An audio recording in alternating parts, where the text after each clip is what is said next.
सेना में भर्ती की अग्निपथ योजना के खिलाफ विरोध प्रदर्शन उग्र हो चुका है। इसका सबसे ज्यादा असर बिहार में देखने को मिल रहा है। बिहार के करीब 25 जिले हिंसा की चपेट में आ चुके हैं। नालंदा के इस्लामपुर रेलवे स्टेशन पर अग्निपथ योजना के विरोध में उपद्रवी छात्रों ने स्टेशन पर खड़ी मगध एक्सप्रेस की 4 बोगी में आग लगा दी। इस दौरान पथराव भी किया गया।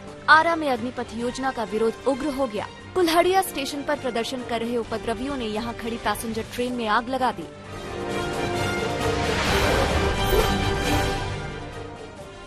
लखीसराय स्टेशन पर प्रदर्शनकारियों ने आनंद विहार भागलपुर विक्रमशिला एक्सप्रेस को आग के हवाले कर दिया। समस्तीपुर में बिहार संपर्क क्रांति एक्सप्रेस को लपटों में घिरा देखा गया।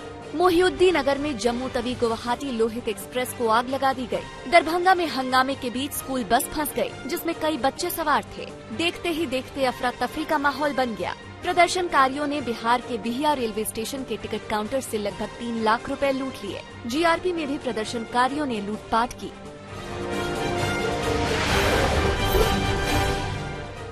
अग्निपथ पर जारी बवाल के बीच बिहार सरकार ने 12 जिलों में इंटरनेट सेवा 48 घंटे के लिए बंद कर दी है। इसमें कैमूर, भोजपुर, औरंगाबाद, रोहतास, बक्सर, नवादा, पश्चिम चंपारण, समस्तीपुर, लखीसराय, बेगूसराय, वैशाली और सारण शामिल हैं। इन जिलों में 17 जून से 19 जून की दोपहर 2 बजे तक इंटरनेट बंद रहेगा।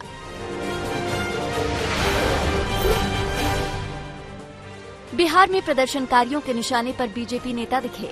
बिहार की उप मुख्यमंत्री रेणु के घर पर हमला हुआ। उपद्रवी छात्रों के बीच घुसाए शरारती तत्वों ने उनके घर को पत्थरों और लाठियों से निशाना बनाया। बीजेपी को निशाना बनाए जाने की तस्वीर नवादा से सामने आई। यहां बीजेपी के दफ्तर को आग के हवाले कर दिया गया। इस घटना में 300 से ज्यादा उपद्रवी शामिल थे। छपरा में बीजेपी विधायक डॉक्टर CN गुप्ता के घर पर उपद्रवियों ने जमकर तोड़फोड़ की।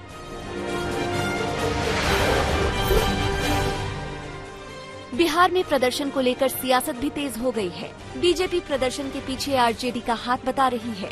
बीजेपी विधायक डॉक्टर CN गुप्ता ने अपने घर पर हुए हमले में आरजेडी के शामिल होने की बात कही। वहीं गिरिराज सिंह ने भी आरजेडी को हिंसा की वजह बताया।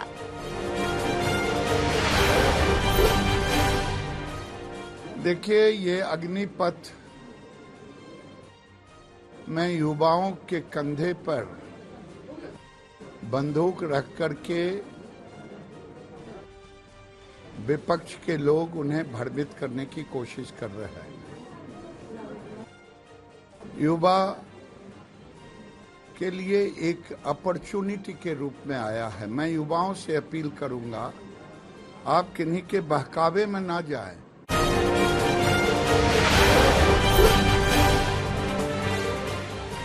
अग्निपथ को लेकर देश में आक्रोश बढ़ता जा रहा है। हिंसा की आंच 12 राज्यों तक पहुंच गई है। विरोध प्रदर्शन के दौरान अब तक 1 की मौत हुई तो वहीं 13 घायल हो गए हैं। रेलवे को 214 ट्रेनें रद्द करनी पड़ी हैं, तो वहीं 316 ट्रेनें प्रभावित हुई हैं।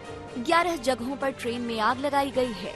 Dumraon, Mohiuddin Nagar, Supaul, Ballia station, Samastipur, Lakhisarai, Fatuha junction, Bakhtiyarpur, Paimar junction पर ट्रेनों में आगजनी की गई। 3 जगहों पर रेलवे संपत्ति में तोड़फोड़ की गई है।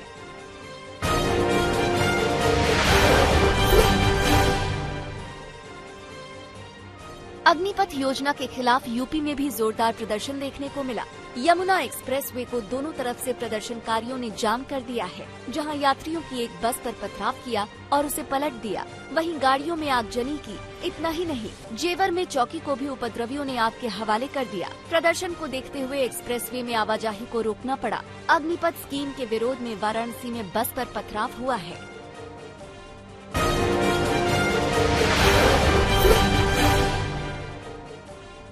अग्निपथ सेना भर्ती योजना से नाराज युवकों ने बलिया में जमकर उपद्रव किया।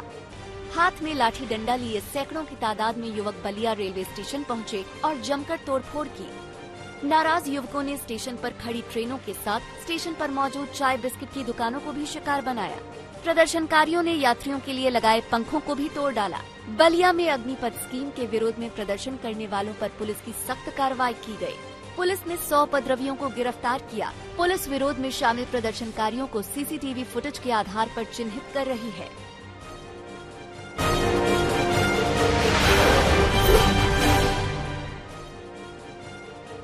हरियाणा में भी अग्निपथ के खिलाफ युवा सड़कों पर उतरे। गुड़गांव में जोरदार प्रदर्शन हुआ, जिसके बाद पुलिस एक्शन में आई।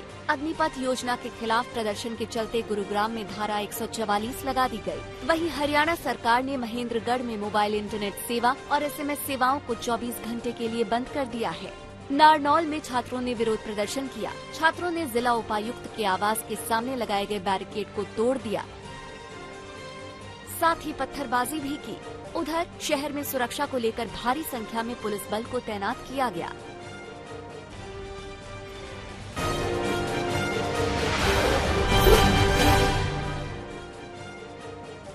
अग्निपथ स्कीम के खिलाफ तेलंगाना में भी प्रदर्शन उग्र हो गया। विरोध कर रहे लोगों ने रेलवे को निशाना बनाया, रेलवे स्टेशन में तोड़फोड़ की, वहीं ट्रेन को आग के हवाले कर दिया। तेलंगाना में अब तक 25 से 30 प्रदर्शनकारियों को गिरफ्तार किया जा चुका है।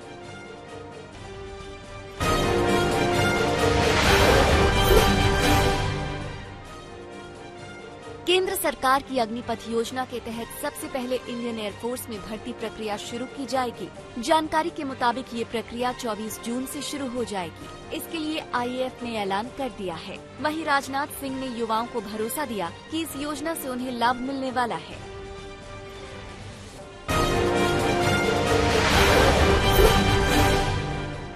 केंद्र सरकार द्वारा घोषित की गई अग्निपथ योजना भारत के नौजवानों को देश की रक्षा व्यवस्था से जुड़ने और देश की सेवा करने का एक सुनहरा अवसर देता है। अग्निवीर हूं, यह उनकी ताजिंदगी के लिए पहचान बन जाती है। पिछले 2 साल से सेना में भर्ती की प्रक्रिया न होने के कारण बहुत से नौजवानों को सेना में भर्ती होने का अवसर नहीं मिला। यह सच्चाई है। इसलिए युवाओं के भविष्य को ध्यान में रखते हुए और उनके प्रति संवेदनशीलता दिखाते हुए प्रधानमंत्री जी के अनुमोदन पर सरकार ने फैसला किया है कि अग्निवीरों की भर्ती की आयु सीमा को इस बार बढ़ाकर 21 से 23 वर्ष कर दिया जाए। यह वन टाइम रिलैक्सेशन दिया गया है। इससे बहुत सारे नौजवानों को अग्निवीर बनने की पात्रता स्वतः मिल जाएगी।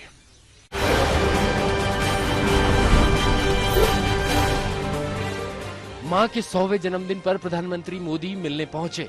सुबह सुबह प्रधानमंत्री गांधीनगर वाले घर में जाकर मां से मिले और उन्हें सालगिरह पर बधाई दी। पैर छूकर खास मौके पर आशीर्वाद लिया। हीराबा के लिए घर में एक पूजा भी की गई। उनके भाई ने सभी को मीठा खिलाकर मुंह मीठा करवाया। पीएम की मां उनके भाई के घर पर रहती है।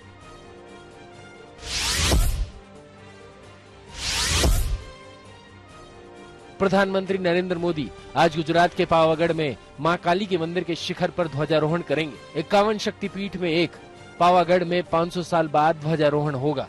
500 साल पहले महमद देगड़ा के हमलों में मंदिर का शिखर खंडित हो गया था। पावागढ़ में मां काली के दर्शन के बाद पीएम मोदी विरासत वन भी जाएंगे।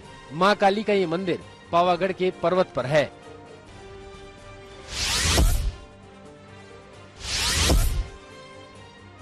प्रधानमंत्री नरेंद्र मोदी 2 दिन के गुजरात दौरे पर हैं। आज दौरे के आखिरी दिन पीएम गुजरात को बड़ी सौगात देने जा रहे हैं। वडोदरा में प्रधानमंत्री 21,000 करोड़ रुपए की विकास परियोजनाओं का उद्घाटन और शिलान्यास करेंगे। गुजरात गौरव अभियान के दौरान 16,000 करोड़ रुपए से अधिक की कई रेलवे परियोजनाओं का भी लोकार्पण और शिलान्यास होगा। इस दौरान डेडिकेटेड फ्रेट कॉरिडोर के 357 किलोमीटर लंबे न्यू पालनपुर मदार सेक्शन को देश को समर्पित किया जाएगा।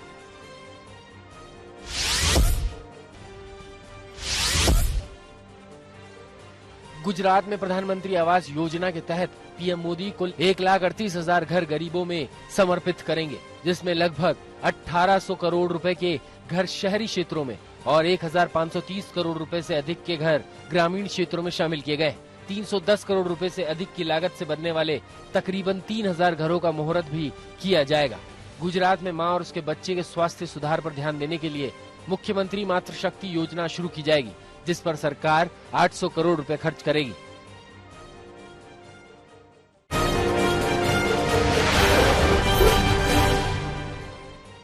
फारूक की हत्या से कश्मीर में हड़कंप है।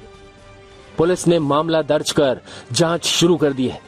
आतंकियों की तलाश में सर्च ऑपरेशन चलाया जा रहा है।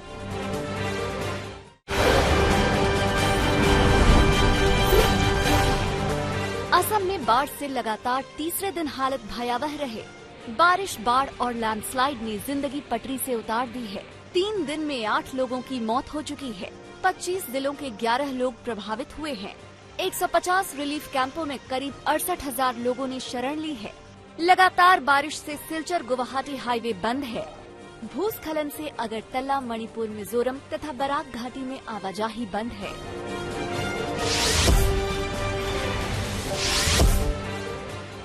असम में बोंगाई गांव में एनडीआरएफ ने बड़े पैमाने पर रेस्क्यू अभियान चलाया है। उधर नलबाड़ी में भारतीय सेना राहत के इंतजाम में जुटी है। कई जगह लोगों को बचाया गया।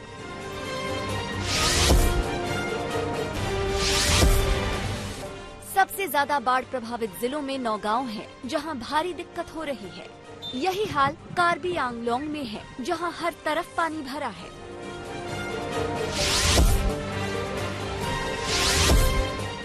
कामरूप में बाढ़ ने ऐसा कहर बरपाया कि 24,000 लोग बेघर हो गए। हाजो इलाके में हजारों घर डूब गए।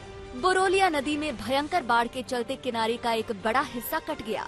बारपेटा में भी सारी नदियां उफन रही है। लोग किनारों पर जमे हैं।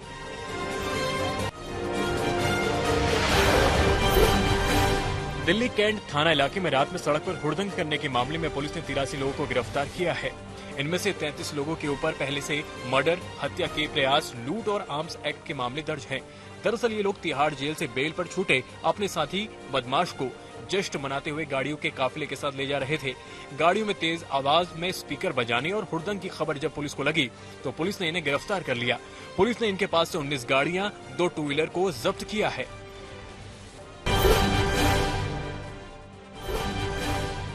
हुगली के एक ऑटोमोबाइल कारखाने में भीषण आग लगने से अफरा तफरी मच गई।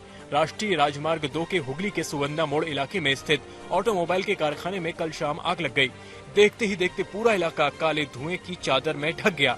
चारों तरफ आग की लपटें निकलने लगी। आग की खबर लगते ही दमकल की 4 गाड़ियां मौके पर पहुंची और घंटों की मशक्कत के बाद आग पर काबू पाया गया।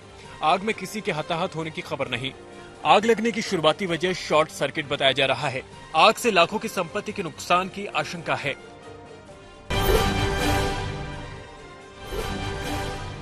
नोएडा के सेक्टर 7 में क्लीनर बनाने वाली कंपनी में भीषण आग लग गई। फैक्ट्री में काफी मात्रा में प्लास्टिक का सामान रखा था, जिसके चलते आग तेजी से फैली।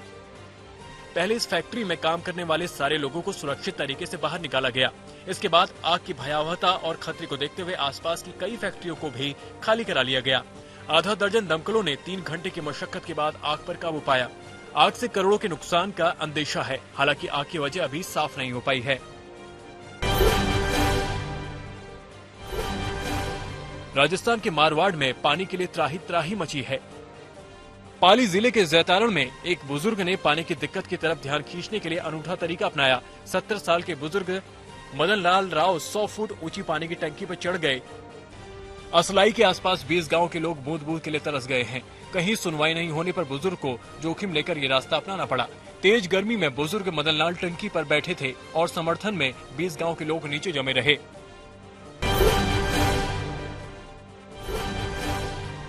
योगी सरकार की सामूहिक विवाह योजना गरीबों के साथ मध्य वर्गीय परिवारों के लिए सस्ते में शादी का जरिया बन रही है। इटावा में ऐसे ही एक कार्यक्रम में 220 जोड़ों ने 7 फेरे लिए।